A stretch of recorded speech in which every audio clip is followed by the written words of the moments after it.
বাবা, হুম? তোমার সাথে আমার একটু কথা আছে বাবা।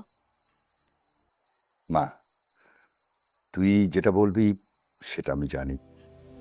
দেখ, এলাকায় আমার একটা সম্মান আছে। তুই যে কাজটা করেছিস সেটা খুবই দুঃখজনক।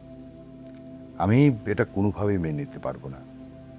মা শোন না, তোর জন্য আমি একটা ছেলে রেডি করেছি, বুঝছিস? আমার বন্ধুর ছেলে, সেটার নাম হচ্ছে আজগর। সম্ভ্রান্ত পরিবার, শিক্ষিত ছেলে, ভালো একটা জব করে। বাবা, আমি এখন বিয়ে করতে চাই না বাবা। কেন বিয়ে করবি না? বাবা, আমি পড়াশোনাটা শেষ করতে চাই বাবা। মা, ছেলের সাথে আমার নিচে কথা হয়েছে।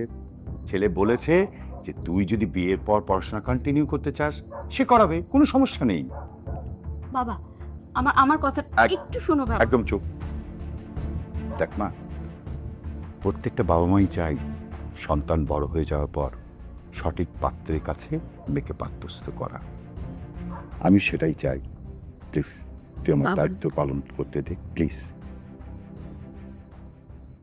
আমি যে সিদ্ধান্ত নিয়েছি এটাই ফাইনাল। তুই বিয়ের জন্য প্রস্তুত হ।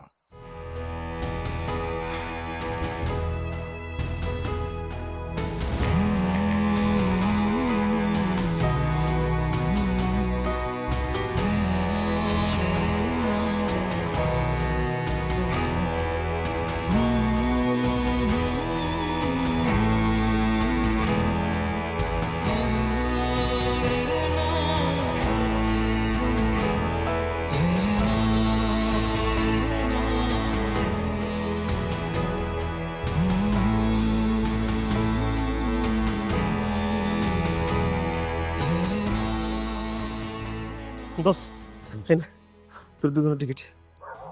তোরা সাবধানে যাবি, আর কোনো সমস্যা নেই, কোনো সমস্যা হলে তুই আমারে ফোন দিবি, বুঝছিস? মা এক আমার একটু দেখে রাখিস।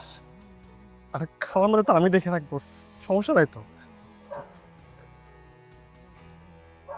শোন, সাবধানে ওইটা পর, আমি কেটে আছি, কোনো সমস্যা না মানে জানাবি, বুঝছিস? যা।